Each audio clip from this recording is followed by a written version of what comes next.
Hello everyone, welcome back to my channel. और आज मैं सीटेट पेपर 1 हिंदी के प्रीवियस ईयर क्वेश्चन को लेकर आई हूँ। पिछले वीडियो में हम लोग ईवीएस के प्रश्नों को किए थे, तो आज हम हिंदी स्टार्ट कर रहे हैं। तो आप लोग जो भी लोग पीछे का वीडियो नहीं देखे होइएगा तो प्लेलिस्ट में जाके मिशन सीटेट 2020 करके प्लेलिस्ट है, वहाँ से देख लीजिएगा, क्योंकि बहुत ज़्यादा हेल्प पहुँचाएगा आप लोगों को ये वीडियो, क्योंकि एग्ज़ाम बहुत ज़्यादा नज़दीक है। जितना ज़्यादा आप लोग प्रीवियस ईयर क्वेश्चन करके जाएंगे उतना ही फ़ायदा एग्ज़ाम में आप लोगों को होने वाला है। तो चलिए सबसे पहले हम लोग पद्यांश को पढ़ते हैं और पद्यांश से रिलेटेड प्रश्नों को करेंगे।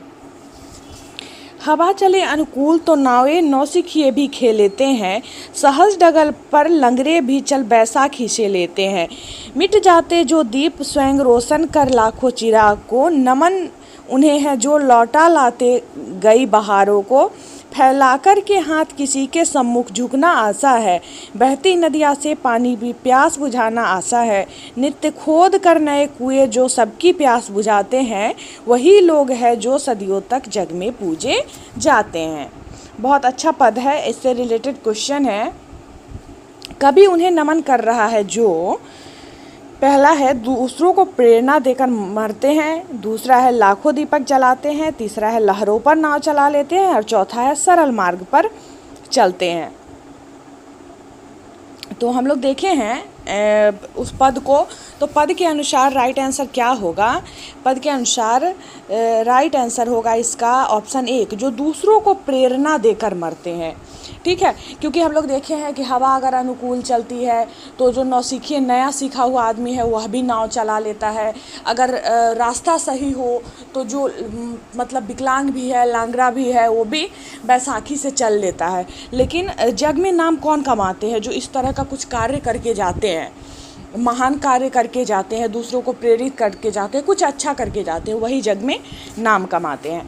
92 कविता में बैसाखी का भावार्थ है, एक महीना, दूसरा है सहारा, तीसरा है सीढ़ी और चौथा है एक फसल। बैसाखी मैं बताई हूँ अभी कि बैसाखी से भी चल लेते हैं। जो इसके अकॉर्डिंग क्या होगा इसका आंसर, सोच सकते हो आप लोग। बिल्कुल सहारा होगा, क्योंकि बैसाखी जो होता है एक सहारा होता है जिसे पकड़कर या उसका सहारा लेकर विकलांग आदमी भी जो होते हैं वो चलते फिरते हैं। और दिए गए जो पद्यांश हम लोग पढ़े हैं उसमें सरल राहों पर लंगरे भी बैसाखी से चल लेते हैं, ऐसा था। तो बैसाखी क्या हुआ? एक सहारा हुआ। 92 का ऑप्शन 2। 93 पानी पी प्यास बुझाना आशा है में अलंकार है, पहला है अनुप्रास, दूसरा है मानवीकरण, तीसरा है उपमा और चौथा है रूपक।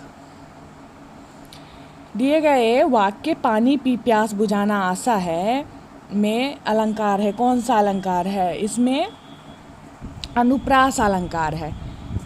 पानी पी बुझाना आशा में प जो है वर्ण की आवृत्ति लगातार हो रही है, अतः यह अनुप्रास अलंकार है। 94 समाज उन्हें सदा सम्मानित करता है जो, पहला है प्यासे को पानी पिलाते हैं, दूसरा है अपने कार्यों से सबका हित करते हैं, तीसरा है सदियों तक पूजे जाते हैं और चौथा है नित्य नए कुएं खोदते हैं। समाज उन्हें सदा सम्मानित करता है जो प्यासे को पानी पिलाते हैं, अपने कार्यों से सबका हित करते हैं, सदियों तक पूजे जाते हैं और नित्य नए कुएं खोदते हैं। यह भी बहुत आसान है। ऑप्शन 2 अपने कार्यों से सबका हित करते हैं, जो लोग स्वयं द्वारा किए गए कार्यों से दूसरों का भला करते हैं या भला सोचते हैं उन्हें समाज जो है सदा सम्मानित करता है। 95 कवि के अनुसार उनका जीवन आसान नहीं है जो, पहला है लोगों के सामने हाथ फैलाते हैं, दूसरा है बैसाखी के सहारे चलते हैं, तीसरा है परिश्रम से बीती बहारों को लौटा लाते हैं और चौथा है स्वयं अपने ही लिए साधन जुटाते हैं।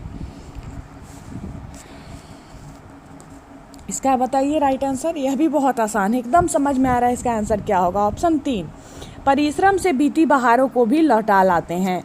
पद्यांश जो था उसमें मतलब यह स्पष्ट था, जो लोग परिश्रम करके बीती बहारों को वापस लौटा लेते हैं उनका जीवन जो है आसान नहीं होता, बहुत मुश्किल होता है, लेकिन वो ऐसा कर जाते हैं तभी तो इतिहास में नाम कमाते हैं। 96 नौसिखिया है 9 विषय जानने वाला, नए विषय पढ़ने वाला, नया सिखाने वाला और चौथा है नया सीखने वाला। मैं स्टार्टिंग में ही बताई हूँ, जब अर्थ बताई हूँ कविता का उसी समय बताई हूँ क्या होगा। बताइए फटाफट से। ऑप्शन 4 नया सीखने वाला, जो कुछ भी कोई भी कार्य नया, जैसे था ना कि अगर मौसम अनुकूल हो तो नौसिखिया भी नाव चला लेते हैं, है ना, ऐसा था। तो नौसिखिया मतलब नया सीखने वाला। 97 नीचे दिए गए प्रश्नों से सही सबसे उपयुक्त उत्तर वाले विकल्प को चुनिए। मतलब ये उससे नहीं है, पद्यांश से नहीं है, पद्यांश से अलग है क्वेश्चन।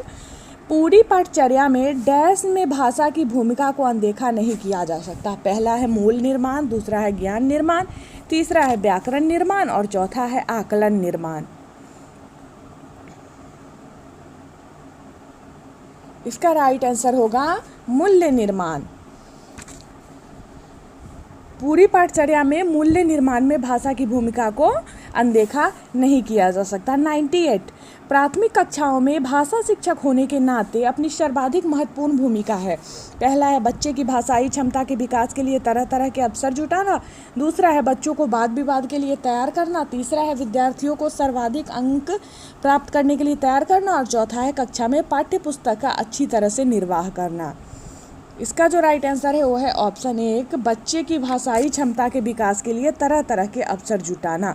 भाषा शिक्षक होने के नाते प्राथमिक स्तर की कक्षाओं में बच्चों की भाषाई क्षमता के विकास के लिए उन्हें भिन्न भिन्न प्रकार के अवसर जुटाने की महत्वपूर्ण भूमिका होनी चाहिए, ताकि वे अपनी अभिव्यक्ति को ना स्वतंत्रतापूर्वक अभिव्यक्त कर सके। ठीक है, तो उसको भरपूर अवसर मिलना चाहिए जिससे वह अभिव्यक्त कर सके, मतलब एकदम अभिव्यक्ति को स्वतंत्रतापूर्वक अभिव्यक्त कर सके। इसके लिए उनके पास भिन्न भिन्न तरह के अवसर होने चाहिए। 99 दूसरी कक्षा में पढ़ने वाले रोहित हिंदी की कक्षा में अपनी मातृभाषा में बात करता है, आप क्या करेंगे? पहला है उसकी भाषा को समझने की कोशिश करेंगे, दूसरा है बाकी बच्चों से उसकी भाषा सीखने के लिए कहेंगे, तीसरा है उन्हें डांटेंगे कि वो कक्षा में मातृभाषा का प्रयोग न करें और चौथा उन्हें बिल्कुल अनदेखा कर पढ़ाते रहेंगे। बताइए, यह भी बहुत आसान है। उसको डांटना तो बिल्कुल नहीं है, दूसरे बच्चे को सीखने के लिए भी नहीं कहना है, उसको अनदेखा भी नहीं करना है। शिक्षक का काम है कि बच्चे जो भी भाषा बोल रहे हैं उसकी भाषा को समझने की कोशिश करे। यदि कोई भी बच्चा हिंदी की कक्षा में अपनी मातृभाषा में बात कर रहा है तो एक शिक्षक होने के नाते किसी भी शिक्षक का यह कर्तव्य है कि वह उसकी भाषा को समझने का प्रयास करे। ठीक है, नेक्स्ट क्वेश्चन 900 पढ़ना सीखने के लिए कौन सा उपकौशल अनिवार्य नहीं है? पहला है भावनात्मक संबंध, दूसरा है वर्णमाला याद करने का कौशल, तीसरा है अनुमान लगाने का कौशल और चौथा है भाषा की संरचना की समझ। बताइए फटाफट से इसका आंसर। ऑप्शन 3 अनुमान लगाने का कौशल। पढ़ना सीखने के लिए भावनात्मक संबंध, वर्णमाला याद रखने का कौशल तथा भाषा संरचना की समझ आदि जो है वह उपकौशल अनिवार्य है। इसलिए सही जो होगा इसका ये होगा विकल्प 3, क्योंकि पूछ रहा है उपकौशल अनिवार्य नहीं है। ये 3 जो कौशल और है इसके अलावा सो अनिवार्य है। 101 द्विभाषिक बच्चे डैश विकास, सामाजिक सहिष्णुता और डैश चिंतन में अपेक्षाकृत बेहतर होते हैं। पहला है संज्ञानात्मक समिति, दूसरा है संज्ञानात्मक विस्तृत, संक्रियात्मक सीमित और संक्रियात्मक केंद्रित। इसका जो राइट आंसर है वो होगा ऑप्शन 2 संज्ञानात्मक और विस्तृत। सर्वप्रथम इसका राइट आंसर 2 क्यों हो गया, क्यों होगा संज्ञानात्मक और विस्तृत? इसलिए क्योंकि द्विभाषिक बच्चे संज्ञानात्मक विकास, सामाजिक सहिष्णुता और विस्तृत चिंतन में अपेक्षाकृत जो होते हैं वो बेहतर होते हैं। 102 नंबर क्वेश्चन निम्नलिखित में से किसके अभाव में हम पढ़ नहीं सकते? पहला है लिपि के से परिचय, दूसरा है 12 खड़ी से परिचय, तीसरा है वर्णमाला की क्रमबद्धता का ज्ञान और चौथा है संयुक्त अक्षरों की पहचान। इसका जो राइट आंसर होगा क्या होगा बताइए फटाफट से। इसका राइट आंसर होगा ऑप्शन 1 लिपि। लिपि बहुत ज़्यादा ज़रूरी होता है किसी भी भाषा को पढ़ने के लिए, उसके परिचय के लिए लिपि बहुत अनिवार्य है। बिना लिपि के परिचय के हम पढ़ कैसे सकेंगे? नहीं पढ़ सकेंगे, क्योंकि भाषा चिन्हों और प्रतीकों में क्रमबद्ध होती है, इसलिए लिपि का ज्ञान बहुत ज़्यादा ज़रूरी है। नेक्स्ट, भाषा और विचारों के संबंध की चर्चा में अग्रणी है। पहला है पियाजे, दूसरा है स्किनर, तीसरा है चोमस्की और चौथा है वाइगोत्स्की। इसका राइट आंसर चौमुस्की होगा। चौमुस्की भाषा के विचार के संबंध की चर्चा में अग्रणी माने जाते हैं। चौमुस्की के अनुसार भाषा मानव मस्तिष्क में पहले से ही विद्यमान थी, सार्वभौम व्याकरण के रूप में बुनी हुई। ठीक है। 104 सिद्धार्थ की माँ ने अपने परिवार के सदस्यों से अनुरोध किया कि वह घर में एक ही भाषा का प्रयोग करें, जिससे कि सिद्धार्थ का भाषाई विकास ठीक से हो सके। उनके बारे में आप क्या कहेंगे? पहला है वह सिद्धार्थ को समृद्ध भाषिक परिवेश से वंचित कर रही है। दूसरा है वह सिद्धार्थ के भाषिक परिवेश में किसी प्रकार का अवरोध नहीं चाहती। तीसरा है वह सिद्धार्थ के भाषाई विकास के लिए विशेष प्रयत्न कर रही है। और चौथा है वह भाषा अर्जन के सिद्धांतों की गहरी समझ रखती है।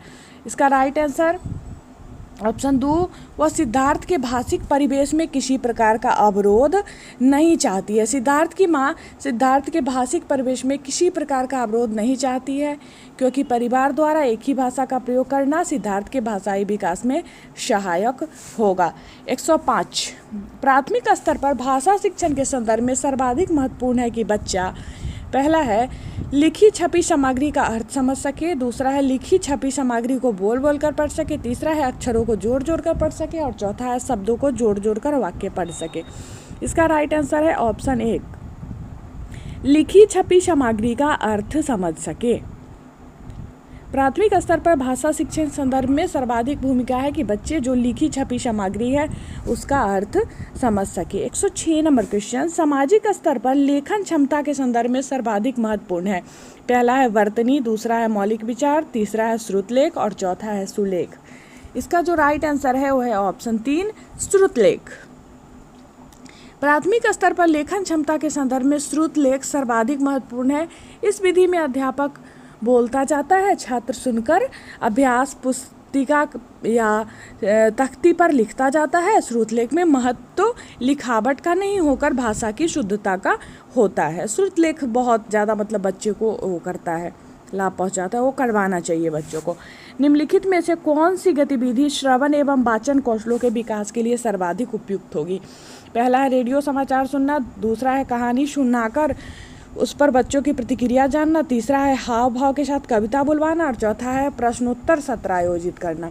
इसका राइट आंसर ऑप्शन 2, कहानी सुनाकर उन पर बच्चों की प्रतिक्रिया जानना।